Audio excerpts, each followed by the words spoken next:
Okay, I'll have another game again, so I still have one more. Let's play d4. Yep.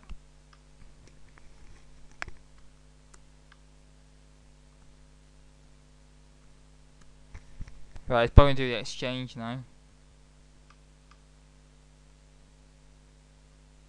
Yep.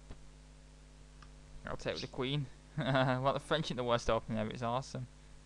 It's going to be c4 and knight c3. Which line do you think he's going to pick? This one. So we pin it. Well, he made the Patson move a3, which is actually a Patson move. No, it's not wrong. It's absolutely amazing.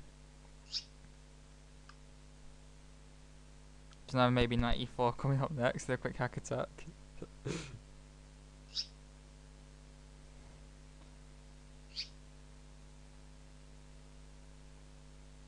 It's not like the Scandinavian, by the way. It's like the Rubinstein French, actually. So I've got to take now. And then Wolfie and Chateau on this diagonal with the queen as like a kind of battery. Quite nice, this line. Maybe c5 next.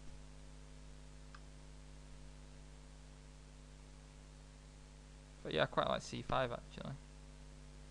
Is he going to castle long or short? Then maybe c4 next. So that'll block his bishop out of the game. And then there's c4, then knight e4 is quite nice. He's going to force the queens off now, bishop b5 check. Or he might have played bishop takes f6. But then he'd give the bishop pair up. Now the queen player wants to go h5. So, and get rid of these like 9 potential discoveries. Yep, so I'll do that, threatening bishop takes f3. And also threatening stuff like knight g4. I've got this raking monster bishop on diagonal. I love raking bishops. So we stop that. That can fracture his pawn structure at the cost of wait a minute, knight g4.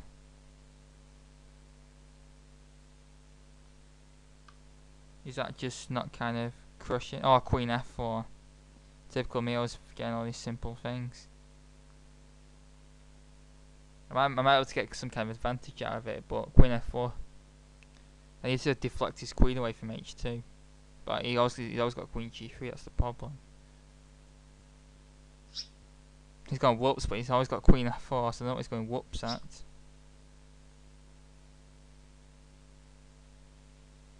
Queen f4, next move, only move, box. Anything else allows mate or loss of a queen. Gets queen f4 box. And now if g5, then that doesn't quite work. If bishop takes f3, then he can't take with queen, he has to take with a pawn. And then if opening his king up, I've given up this powerful bishop and he's got 2 bishops in open position. So that's kind of not great. If I have g5, you can always take with the knight. That's kind of depressing. He's also threatening bishop takes g7, but that open lies up towards his king, so it can't be advised.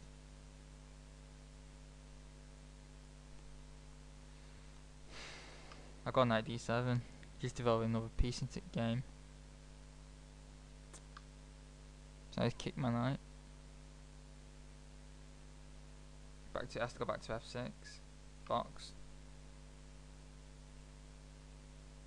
Now what should I play next? Queen's very short of squares, but it can't quite be trapped, thankfully.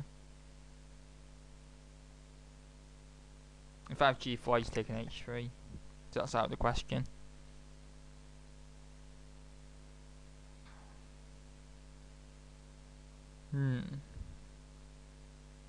He's got a big grip on e5, which is a bit annoying. I've got a horrible isolated pawn on c5. I've got some dynamism though, with his nice bishop breaking down long diagonal.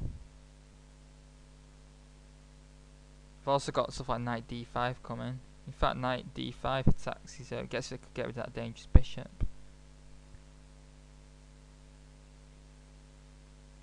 In fact, yeah, just get rid of that bishop. So that bishop's like really annoying me on c3, like pointing down towards where my king's probably going to be going. Needs to be got rid of ASAP. And this maneuver just accomplishes that. What a beauty. And I also fracture his pawn structure unless he goes queen d2, which I think he probably will. But if queen d, he's gone queen g3. And now I'm thinking if knight takes c3, can he throw in queen takes g7? But that open lines up towards his king and leave f3 unprotected. So I'm going to take on c3. If he takes on g7, I might just castle long. But he's not done that anyway. So now maybe I should castle short.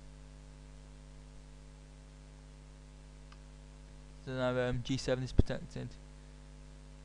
And now where do I progress from here? I think I need to play knight f6. And then bring the rook into the game. Now challenging my lovely bishop. So the best answer will be centralisation. I love centralisation. So I've got rid of white's bishop and fractured his pawns. So this has got to be quite good for black, this. I'm also nearly a full minute ahead on clock. So back to c6. Now he's locked his bishop in a bit more, provoke that.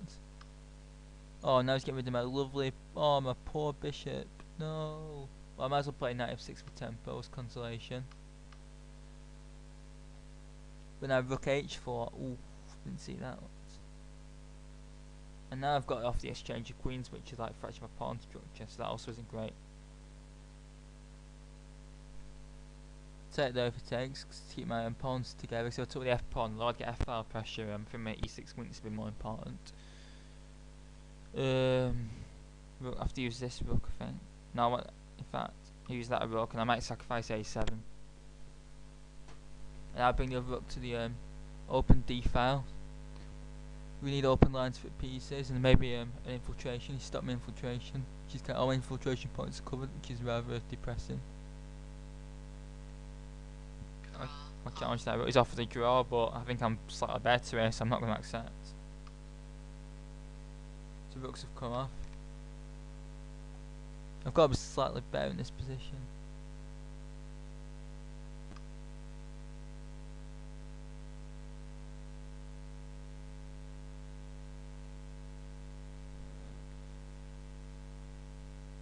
This is quite a nice move.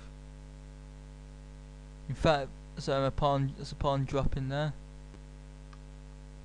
Yes, I've won a pawn. Now I've got an outside pass pawn, which is definitely enough to win. With accurate play, which is probably unlikely for me. He's also got a pass c pawn, so rook's pawn behind pass pawns from defending and attacking. If it moves, I'll go knight d5 with tempo. And maybe park the knight in c7. Except now I've just lost my outside pass pawn, which is kind of depressing.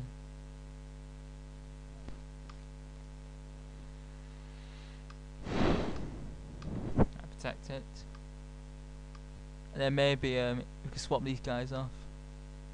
But I think that's a bad swap for me actually, because it'll probably be a draw with that swapped off, so I'm going to bring my king in to win it. Because his king's too far away. But I'm going to get my king to attack it. I need to get to c6. But I always hold on to it, so I'll play king b5. And now a5. That should end all resistance. Except he's got some nice little tricks maybe. If rook takes c5, then rook takes a5 check, and his king's actually he's going to actually win 'cause his king's close to my pawns. So that check will be getting swindled if I'm not careful. So in fact I think I'm just going to push my pawn. Check. Check. Uh-oh, checks, alert. Yes. Check. Got you there. Nice tactics alert. Check. Lost pawns, I lost all my pawns. He's trying to pick these pawns off and maybe keep my e-pawn. Trying to lose some time. Check.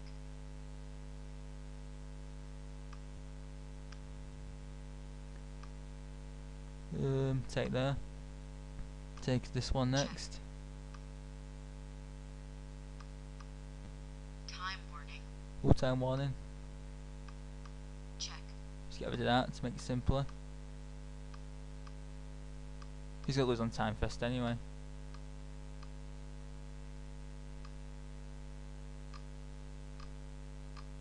White He forfeits lost on pawn. time anyway.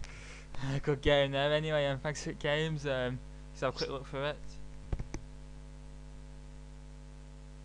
71 move win there. With his queen takes line, which he says fails, but I don't think it failed in this game.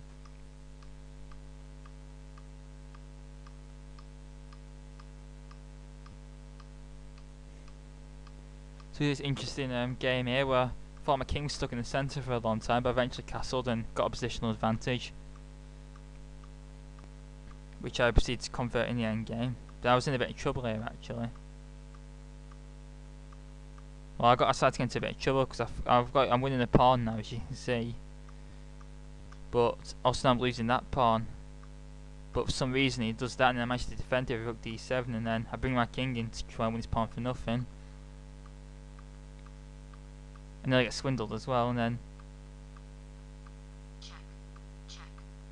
as you know, tactics slow from a superior position, and that just forces the winning king and pawn end game. Then the rest is irrelevant, Check.